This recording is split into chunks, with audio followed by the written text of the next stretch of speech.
everyone, and welcome to another episode of the Bull Take Scouting Podcast. Today, we're joined by Western Michigan defensive end Ali Fayad. How are you, Ali? I'm doing good, bro. How about you guys? Awesome. Doing well. Yes. So we're just going to hop right into this interview. Our first question for you, pretty simple. When did you start playing football, and what made you fall in love with the game? I initially started playing football when I was in 7th grade, but I didn't like it at the time. So then wasn't really really into it, like working out and things like that. I started really playing football, I would say my sophomore year at high school is when I really took that serious, and I started to like enjoy playing the game. So yeah. What was it about it, like when you were in 7th grade when you started playing, that like why didn't you like it at first? Because I was getting snubbed, but that's a whole nother story. All right, we'll leave that for another day. Do you have a favorite memory or a favorite game from your football career? My favorite game from my football career is there's a couple games I loved in high school that, everybody has high school games that, you can never forget. But in college, USC playing my very first game against Sam Darnold and Ronald Jones was really fun. It was good to go out there, and that gave me a good perspective on how college football is actually played. So it was fun going out there. I mean, you said everybody has high school games that they can't forget. I purposely forget a lot of my high school games. I probably was not as good as you were in high school, though, so that's okay. I think it's okay, Alex. But let's go back to your recruiting process. You were rated as a recruit by 24/7 Sports and you received just 2 FBS offers. Do you use being overlooked as a recruit as a source of motivation thus far in your college career, or at least at the start of it? Most definitely. In the beginning, there was a lot of MAC schools and other schools. Well, let's start here. I had a kid at my school that went to Michigan State that had an offer. So, that means schools were running through to my school and, overlooking me. So most definitely it's a motivation, a sense of motivation, because it was like, why would everybody, overlook me based off of just, physical things that I can't control. But when it comes to the game, I'm playing with everybody else. So, so it was just so. Yeah, I love seeing stuff like that where, sometimes these platforms and really everyone involved in recruiting gets it completely wrong. You get guys outdo their rankings, and that I love hearing that how much of a source of motivation that is. But another part of your recruiting process that was notable is that you initially committed to Eastern Michigan in the summer of 2016, and then in January of 2017, you decommitted and committed to Western Michigan. So we were wondering what went into making that decision and picking Western Michigan in the end. Overall, at first, Eastern Michigan was my only offer for a long time. So, you can't just, you're betting on something that might come or might never come. So, you got to take what you got in front of you. So I did. And, when PJ Fleck got fired and Coach Lester became the head coach at Western, they offered me probably in the next 24 hours. So, and once I got that offer, I knew I was on the way to Kalamazoo. Wow, so you were really one of their guys. Oh, yeah. That's awesome. So a lot of the prospects that we have gotten interviews so far are fresh off like a breakout season, something like that. You're a little bit different. You've had 4 full seasons that have been really productive and have had top-level play. In 2019, you were second team All-MAC, and you had a 90.4 pass rush grade from Pro Football Focus in 2020. So that's really pretty good. Given all this, what went into this decision of choosing to take that 5th year of eligibility and coming back for your final season?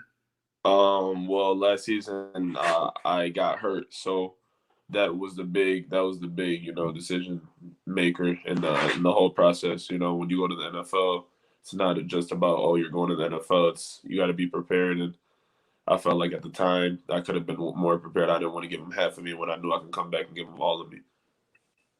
Yeah, on that note, it seems like in your playing career, years prior to the 20 season, you never really experienced too many injuries. You pretty much played every game, every season before that. So yeah. How having to encounter that and to overcoming that on the mental side of it? Oh man, it was honestly it was so different, watching from the sidelines and like knowing that you can't affect the game. The most thing you can do, is help the guys on the team, help your teammates, the guys that have to step up when you go down, and it was just really different, man. But I overcame it, and I feel great now. So I don't want to go back there. That's awesome. So in January, you had the chance to attend the 2021 NFLPA Bowl virtually. So how was that experience, and did it give you a sneak peek into the draft process that you'll be going through in 2022?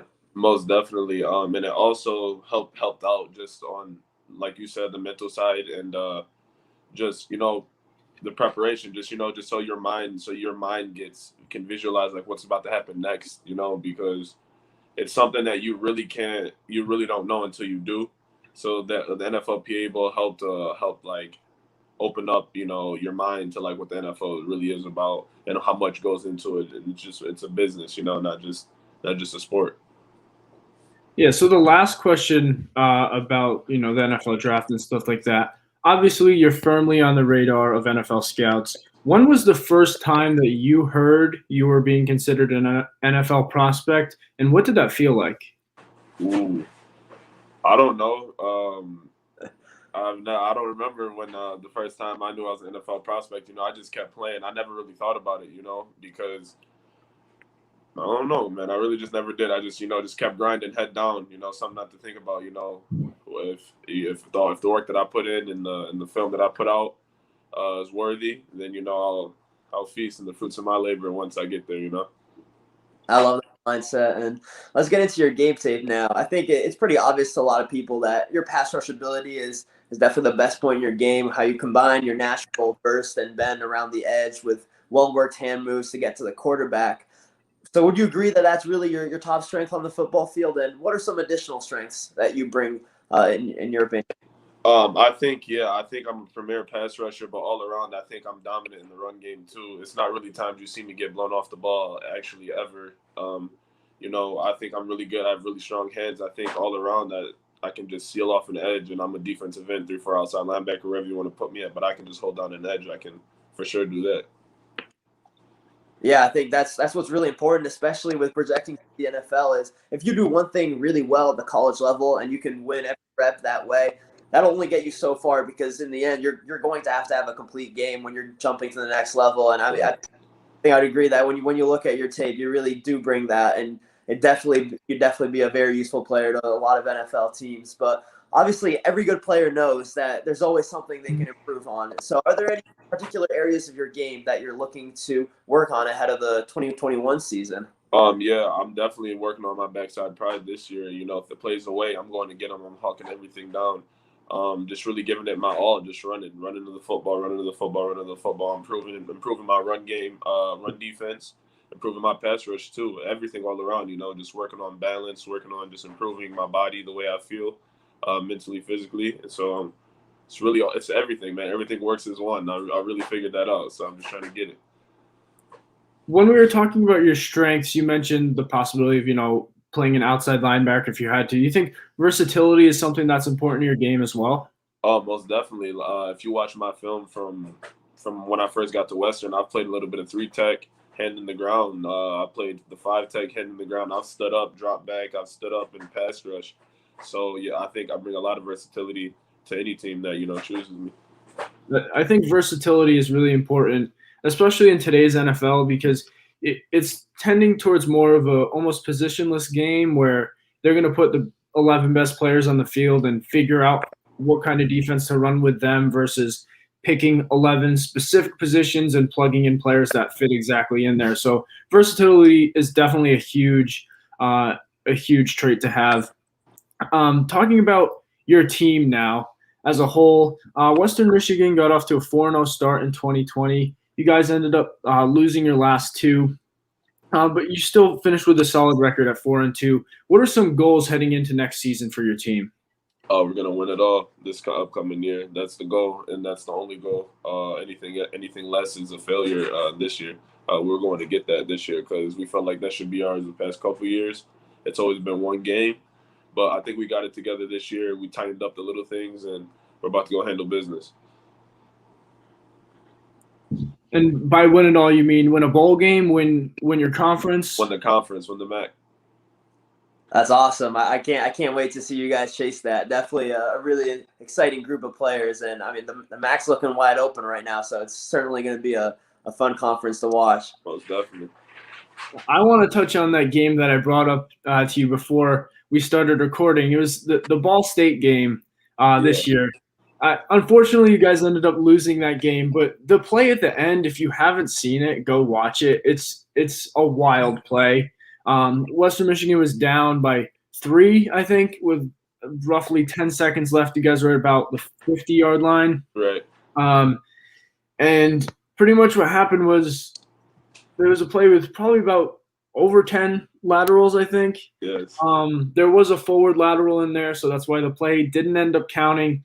But the thing that I found funny was there was a lateral that at first glance it appeared that a Ball State defender had recovered it. So the whole Ball State team ran onto the field because they thought they won the game. Right. But he never had possession of the ball, so the ball was still rolling around. Somebody on your team picked it up, ran through literally the whole team. The whole Ball State team was on the field. He ran through the whole Ball State team, ran into the end zone. Obviously, like I said, there was a forward lateral, so the play was called off. But, like, what was it like standing on the sideline watching just straight chaos ensue? Oh, man, it was nerve-wracking at the beginning, bro. Like, I was like, oh, man, like, we're about to do it. But it wasn't as exciting as TV because I saw the flag hit the ground and I was like, oh, this is about to get pulled back. So it was really just a sad day, you know, to be a Bronco. I'm gonna be honest. Yeah. Yeah, I mean those are the highs and lows that every team experiences. But on a different note, one of the biggest headline in college sports has been the passing of the NIL bill, which I'm sure everyone who's listening is familiar with. But it means that now players can profit from their name, image, and likeness, and basically make money off their hard work and the spotlight that they're receiving by playing in these highly televised games and everything. So what does this revolutionary decision mean to you and to some of your teammates and fellow college athletes? Me personally, you know, it is what it is. I'm on my way out, so I'm just ready to go and get fulfill my dreams. But for upcoming like NCAA athletes and college football players, I think this is awesome. You know, just to have a platform because nobody really knows the work that we put in behind the scenes. They only see the glory when we win, or they only see the L's when we lose. You know, they don't really see what goes on behind all the work that gets put in. So and they really don't know like what it's like. They think a scholarship is just, you know, like we get everything, and it's really not that. We work for everything. So it's awesome that, you know, people get to use their name, image, and likeness, you know, to profit because they deserve it. Yeah, I think it's a decision that should have happened a long time ago, and I think at least the majority of the world is finally happy that it's happened. You know, the people that aren't, maybe the people at the top of the NCAA. Right. I don't want to get you in trouble, so don't say anything that might get you in trouble there. But I think I speak for pretty much everyone when we say, you know, it's about time. So, you know, now getting to our last couple questions in our interview, do you have an NFL role model or like a few NFL players that you look up to? Well, growing up, my favorite player was a guy named Aldon Smith. He was a defensive end for the San Francisco 49ers. He was the outside linebacker, actually. He played, you know, he just rushed the passer. And growing up, him and Vaughn, because they came out the same class, I think, in 2011, I used to watch them all the time and I love to see them compete, like, for sacks. I felt like, you know, those are my two favorite guys growing up to watch. And then, obviously, Khalil Mack coming out of Buffalo, you know, you know, chasing things that he's done. So, for sure. All three of those guys. So does that mean that since you were already idolizing a guy like Aldon Smith growing up, you really knew from the early years in your college career that you were going to be a pass rusher? Yeah, man. Hey, pass rushing is something that I love to do. Like that's just the best thing in the world to me. So I really like that. Like, and I don't really like a lot of things, but I really love it actually. Oh shit, that's really you know what I love to do. And yeah, bro. Just growing up, I always knew it.